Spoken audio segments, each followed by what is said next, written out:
ഒരു പലഹാരത്തിലൂടെ പ്രശസ്തമായ ഒരു സ്ഥലനാമമുണ്ട്, രാമശ്ശേരി. രാമശ്ശേരി ഇഡലി.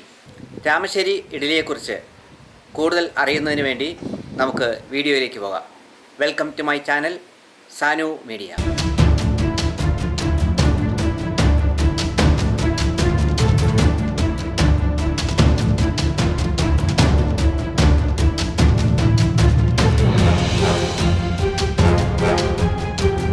പാലക്കാട് നിന്നും കൊഴിഞ്ഞാമ്പാറ ബസ്സിൽ കയറി കുന്നാച്ചിയിലിറങ്ങി അവിടെ നിന്നും ഇടത്തോട്ടുള്ള വഴിയിലൂടെ കുറച്ച് സമയം സഞ്ചരിച്ചാൽ നമുക്ക് രാമശ്ശേരിയിൽ എത്താം.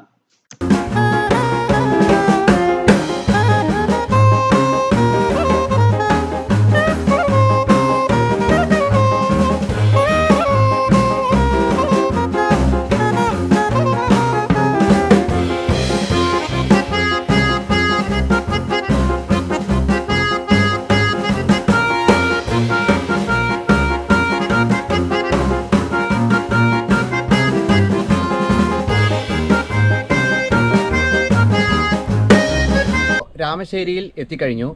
ഇനി നമുക്ക് ഈ ടീ സ്റ്റാളിൻ്റെ അകത്തേക്ക് പ്രവേശിക്കാം.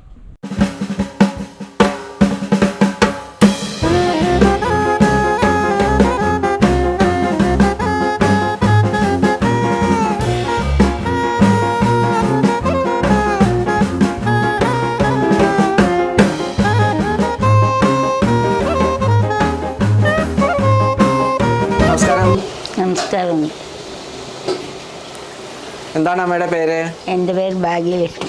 അപ്പൊ ഇതൊരു വ്യത്യസ്തമാണല്ലോ പലഹാരമാണല്ലോ, കേരളത്തില് ഈ പ്രദേശത്ത് മാത്രം ഉണ്ടാക്കുന്ന ഒരു പലഹാരമാണല്ലോ. അതെ. ഇത് ആരാ ഇത് ആദ്യമായിട്ട് കണ്ടുപിടിച്ചതെന്ന് അറിയോ? അത് ചിറ്റൂരിൽ നിന്നൊരു സ്ത്രീയാണ് ഇത്ര കണ്ടുപിടിച്ചത്. ചിറ്റൂരി എന്ന് പറഞ്ഞ സ്ത്രീയാണ് ഇത് കണ്ടുപിടിച്ചത്. എത്ര വർഷമായി കാണും നമ്മൾ ഇവിടെ എല്ലാം ഇത് തുടങ്ങിയിട്ട്? അതൊക്കെ 100 കൊല്ലത്തിന് മേലെ, 150 കൊല്ലം ആകുമെന്ന് പറയുന്നു കേട്ടു. അപ്പൊ നിങ്ങളുടെ വീട്ടുകാർ തന്നെയാണോ അത് ഉണ്ടായിക്കൊണ്ടിരിക്കുന്നത്? അതെ, തറവാട് അമ്മായിയമ്മയുടെ അടുത്തൊന്നും പഠിച്ചത്. അവരുടെ മറ്റു മക്കളൊക്കെ ചെയ്യുന്നുണ്ടോ? ഓ, അല്ലാതെ ഒരു 2-3 നാള് ചെയ്യുന്നുണ്ട്. അവിടെ എവിടെയൊക്കെയാ ഷോപ്പുള്ള? വീട് അവിടെ ഉണ്ട്. എവിടെ? കട വീടൊക്കെ ആയിട്ട് തറവാട് അവിടെയാ. തറവാട് എവിടെയാണ്? അവിടെ പേരുള്ളത്?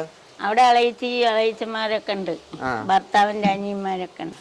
നിങ്ങൾ തുടങ്ങിയിട്ട് എത്ര കാലമായി? ഞാൻ 50 കൊല്ലത്തിന്റെ മേലെയാകും. 50 കൊല്ലമായി. അപ്പോൾ ഇത് നിർമ്മിക്കുന്നതിന് സാധാരണ ഇഡലിക്ക് ഉണ്ടാക്കുന്ന അതേ സാധനങ്ങൾ തന്നെയാണ് ഉപയോഗിക്കുന്നത്? അരിയും അത് മാറ്റങ്ങളുണ്ടാകും. ഇത്തിരി നല്ലോണം അരച്ച് അതിനുള്ള കൂട്ടൊക്കെ ചേർത്തിട്ടുണ്ട്. പ്രത്യേകമായിട്ട് എന്തെങ്കിലും ചേർക്കുന്നുണ്ടോ? എത്ര അരിക്ക് എത്ര ഉഴുന്ന് വേണമെന്ന്? 10 കിലോ അരിക്ക് 2 കിലോ ഉഴുന്നിടും. 10 കിലോ അരിക്ക് 2 കിലോ ഉഴുന്ന്. ഇതിൽ ഉലുവ ചേർക്കുന്നുണ്ടോ? ഉലുവ ചേർക്കും. ഉലുവ എന്തോരം ചേർക്കണം? ഉലുവ ഒരു കിലോന് ഒരു 50 ഗ്രാം ചേർത്തും. 1 കിലോക്ക് 50 ഗ്രാം അരയ്ക്കുമ്പോൾ തന്നെ ചേർത്താൽ മതി. അതെ. ഒരു ദിവസം ഇവിടെ എത്ര കിലോ അരി ഉണ്ടാക്കുന്നുണ്ട്? 10-20 കിലോ ഉണ്ടാക്കും. 20 കിലോയുടെ ഉണ്ടാക്കും. ശനി ഞായറൊക്കെ ജാസ്തി ഉണ്ടാക്കും, നിറയെ ഉണ്ടാക്കും. ശനി ഞായറും കൂടുതലുണ്ടാക്കും. അപ്പൊ ഇവിടെ എത്ര അടുപ്പിലായിട്ടാ ഉണ്ടാക്കുന്നത്? ഇപ്പൊ 2 അടുപ്പില്, തിരക്ക് വരുമ്പോ 2-3 അടുപ്പിൽ ഉണ്ടാക്കും. ഞങ്ങള് നേരത്തെ മൺപാത്രമായിരുന്നു. ആദ്യം മൺപാത്രമായിരുന്നു. പിന്നെ അപ്പൊ തീയിലായിരുന്നു അല്ലേ? അടുപ്പുണ്ടായിരുന്നു ഇവിടെ. കയ്യങ്ങ് പുളിവിറക് കൊണ്ട് ഉണ്ടാക്കും. പുളിവിറക് തന്നെ. പുളിവിറക് കൊണ്ട് മാത്രമാണ് ആദ്യകാലത്ത് ഉണ്ടായിക്കൊണ്ടിരിക്കുന്നത്. പിന്നെയാണ് ഈ ഗ്യാസ് അടുപ്പ്. അത് ഗ്യാസ് വന്നപ്പോ നിങ്ങള് അലൂമിനിയത്തിലേക്ക് മാറി. പക്ഷെ ഫുള്ള് അലൂമിനിയത്തിൽ തന്നെ ഉണ്ടാക്കണമെന്നും പറയാൻ പറ്റില്ലല്ലോ. ഇല്ല, അതിന് മുകളിൽ എന്തോ മൺപാത്രമുണ്ട്. അത് ഈ മൺമൂടിയാകുമ്പോ തൂക്കുമ്പോ തോളൊക്കെ വേദനിക്കേ, മണ്ണിന്റെ മൂടിയാകുമ്പോഴേ. അതുകൊണ്ടാണ് ഇതുണ്ടാക്കി. അന്ന് കുറച്ച് ഇഡ്ഡലി ഉണ്ടാക്കി പാടങ്ങളിൽ കൊണ്ടുപോയിട്ടുണ്ടായിരുന്നു. ഇപ്പൊ അങ്ങനെയല്ലല്ലോ. അന്ന് കൈ കൊണ്ട് അരച്ചിട്ട് കുറച്ച് 100-200 ഇഡ്ഡലി പാടങ്ങളിലേക്ക് നെല്ലിനാണ് കൊടുക്കുന്നത്. അപ്പോ നാളെ നെല്ലിന് 1 ഇഡ്ഡലി ആയിട്ട് കൊടുക്കുകയാണ്. നാഴി നെല്ലിന് 1 ഇഡ്ഡലി കൊടുക്കും. 1 ഇഡലി കൊടുക്കും. അതെ. പൈസക്കല്ല കൊടുത്തോണ്ടിരുന്നത്. അന്ന് പൈസയൊന്നും അത്ര ഉണ്ടാകില്ല. നെല്ല് ഇതൊക്കെ തന്നെ അത് കൊണ്ടുവന്ന് വേവിച്ച് അരിയാക്കി അത് കൈ കൊണ്ട് ആട്ടിയിട്ടാണ് ഉണ്ടാക്കണതേ. ഇപ്പോഴൊക്കെ മെഷീനറി വന്നിട്ടുണ്ടല്ലോ. അപ്പോൾ ഇത് എന്തുകൊണ്ടുണ്ടാക്കിയ സാധനമാണത്? ഇത് മൺപാത്രം, മണ്ണ് കൊണ്ട് ഉണ്ടാക്കിയ മീൻ പിടിക്കുന്ന വലയായിരുന്നു. ഇപ്പൊ പ്ലാസ്റ്റിക് വലയായത് കൊണ്ട് കിട്ടാണ്ടായപ്പോ നൂല് കൊണ്ട് കോട്ടൺ നൂലാണ്. കോട്ടൺ നൂലാണ്. ഇത് ആരുണ്ടാക്കുന്നത്? ഇത് ഞങ്ങൾ തന്നെ കെട്ടും. ഇത് മാത്രം കൊസവന്മാരുണ്ടാക്കും. അത് കൊസവന്റെ അടുത്ത് മണ്ണുകൊണ്ട് ഉണ്ടാക്കി മേടിക്കും. അതെ. അതിനുശേഷം അത് പറഞ്ഞാലാണ് അവരുണ്ടാക്കി തരിക? പറഞ്ഞാലേ ഉണ്ടാക്കുള്ളൂ, നമുക്ക് മാത്രമല്ലേ ഉണ്ടാക്കുള്ളൂ. നിങ്ങൾക്ക് കുറച്ച് വീട്ടുകാർക്ക് മതിയല്ലോ അല്ലേ? അതെ. അപ്പൊ അതിനുശേഷം നമ്മൾ ഇതില് ഒരു തുണി നനച്ചു വെക്കും. അതെ, തുണി നനച്ചിട്ട് അങ്ങനെ മാവ് ഒഴിക്കും. അതില് വെളിച്ചെണ്ണ പറ്റുമല്ലോ? വേണോ? വെണ്ണയൊന്നും വേണ്ട. വെണ്ണയൊന്നും പറ്റണ്ട. അപ്പൊ ഒന്നിനു മീതെ ഒന്നായിട്ട് എത്ര എണ്ണം വെക്കും? 3 എണ്ണം വെക്കും. ഒന്നിനു മീതെ ഒന്നായിട്ട് 3 എണ്ണം വെക്കും. ഇനി 3 എണ്ണം വെച്ച് കഴിഞ്ഞിട്ട് അത് ആവി വന്നു കഴിഞ്ഞതിന് ശേഷം അല്ലേ? അതെ. ഒന്ന് മൂടി വെക്കും അതിനേക്കാൾ വലിയൊരു പാത്രം കൊണ്ട്. അപ്പോൾ ഇത് നല്ലോണം ചേർന്നിരിക്കുന്നതുകൊണ്ട് ആവി പുറത്തേക്ക് പോകില്ല. അതിൽ ഇന്ന് വെന്തോളും. ഏകദേശം എത്ര മിനിറ്റ് വേണ്ടി വരും? ഒരു 3 മിനിറ്റ് മതിയാവും. 3 മിനിറ്റ് മതി. അപ്പോൾ ഒന്ന് കയറ്റി വയ്ക്കുമ്പോഴത്തേക്കും വാങ്ങുമ്പോഴത്തേക്കും അടുത്തത് വെന്ത് കിട്ടും. ഇത് അതിനുശേഷം ഒന്ന് വെള്ളം പെരട്ടിയിട്ട് വേണം എടുക്കാൻ അല്ലേ? ഒന്നിൽ എടുത്താൽ പിന്നെ അടുത്തത് വെക്കാൻ അതിലേക്ക് തന്നെ. ഈ വെള്ളം പറ്റുന്ന എന്തിനു വേണ്ടിട്ട്? അതില് തുണിയിൽ ഒട്ടിപ്പിടിക്കാൻ. തുണിയിൽ ഒട്ടിപ്പിടിക്കാൻ. അതിന് 2 ഇല ഉപയോഗിക്കുന്നുണ്ടല്ലോ. എന്തിന്റെ ഇല? പ്ലാച്ചി ഇല പറയും. പ്ലാച്ചിന്റെ അല്ലേ? ചമത എന്ന് പറയുന്നത്. ഈ ഇലയുടെ ഒക്കെ ഉണ്ടാക്കുന്നത്. ഇത് എന്തിനു വേണ്ടിട്ടാ ഉപയോഗിക്കുന്നത്? ഇത് കയ്യിൽ ചൂടടിക്കാൻ വേണ്ടി. ചൂടടിക്കാതിരിക്കാൻ അല്ലേ? ഇത് കൂടാതെ ഇവിടെ വേറെന്തൊക്കെ ഉണ്ടാക്കുന്ന? ഇവിടെ ലഡു, മിച്ചർ, ലഡു രാവിലെ ഉണ്ടാക്കുന്നുണ്ടോ? അപ്പൊ നിങ്ങളുടെ ഹസ്ബൻഡ് മക്കൾ എത്ര പേരുണ്ട്? 5 മക്കള്. അവരുടെ പേരെന്തൊക്കെയാ? പ്രീതി, പ്രിയ, സ്മിത, സജിത, ശോഭിത. എല്ലാം പെൺമക്കൾ തന്നെ. അവർക്ക് ഇങ്ങനത്തെ ജോലിയൊക്കെ അറിയോ? അറിയാം. 2-3 മക്കളൊക്കെ ഉണ്ടാക്കുന്നുണ്ട്. അവര് ഇങ്ങനെ ഇഡലി ഉണ്ടാക്കുന്നുണ്ടോ? ഉണ്ടാക്കുന്നുണ്ട്.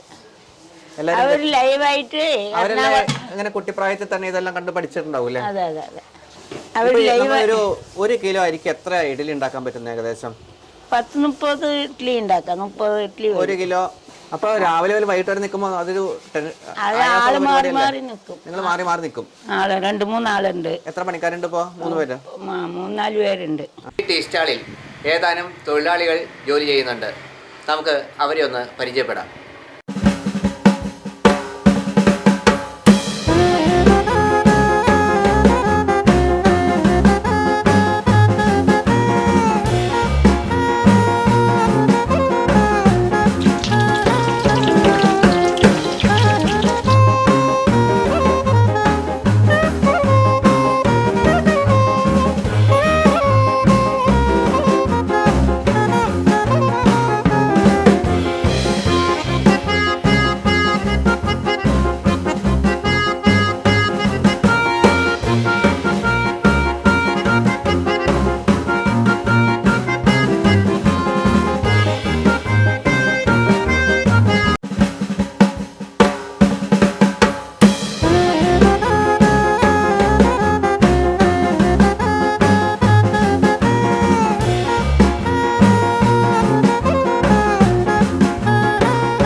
ഇവിടെ ചില കറികളും നൽകുന്നുണ്ട്. ആ കറികൾ എന്തൊക്കെയാണ് എന്ന് നമുക്കൊന്ന് പരിശോധിക്കാം. ഇത് എന്താണ്? ഇത് തക്കാളി ചട്നി, സാമ്പാർ, ചട്നി, തേങ്ങ ചട്നി, മുളക് ചട്നി. ഇതെന്താ? മുളക് പൊടി. എന്നുവെച്ചാൽ ഇഡ്ഡലിപ്പൊടി. വെളിച്ചെണ്ണ. ഇഡ്ഡലിപ്പൊടി ചേർക്കാനുള്ള വെളിച്ചെണ്ണ. വെളിച്ചെണ്ണ ഒക്കെ ചേർത്ത് ഇതുപോലെ കൂട്ടി കുഴക്കണം അല്ലേ?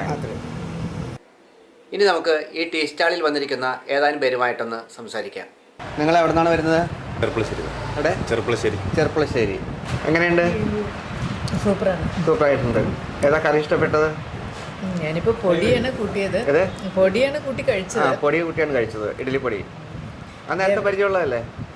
ഇഡ്ഡലിപ്പൊടി ഈ സ്വാദ് നമ്മൾ ഉണ്ടാക്കുന്നതിന് കിട്ടിയിട്ടില്ല. നിങ്ങൾ ഉണ്ടാക്കുന്നതിനാണ് ഇതിനാണ് സ്വാദ് കൂടുതലായിട്ട് ഇതാണ് കൂടുതൽ ടേസ്റ്റ് ആയത് അതല്ലേ? ഇവരോട് ചോദിച്ച് മനസ്സിലാക്കണം എന്താണ് ഇതിന്റെ കൂട്ട്. എന്തേ ആഹാരം കഴിക്കുന്നില്ലേ? ഇല്ല, ഞാൻ പാർസൽ മേടിക്കാൻ വേണ്ടിയാണ്. വീട്ടിൽ കുറച്ച് ഗസ്റ്റ് ഒക്കെ ഉണ്ട്. എത്ര മേടിക്കാനാണ് ഉദ്ദേശം? 100 നിങ്ങൾ എവിടുന്നാ വരുന്നത്? ഞങ്ങൾ മണ്ണാർക്കാട്. ആദ്യമായിട്ടാണ് ഇവിടെ വരുന്നത്? ഞാനൊരു തവണ വന്നിട്ടുണ്ട് എല്ലാവരും. അപ്പോൾ കുടുംബത്തോടൊപ്പം വരാമെന്ന് വിചാരിച്ചു. അതെ അതെ അതെ. പാലക്കാട് സുഹൃത്തും കുടുംബമാണ്. ആ, നിങ്ങളുടെ സ്ഥലം എവിടെയാ? ഇവിടെ തന്നെയാണ്. ഇവിടെ വരാറുണ്ടോ സ്ഥിരമായിട്ട്? അതല്ലേ? ചമ്മന്തി, തക്കാളി ചമ്മന്തി. ഇഡലിപ്പൊടി ഇഷ്ടമായ?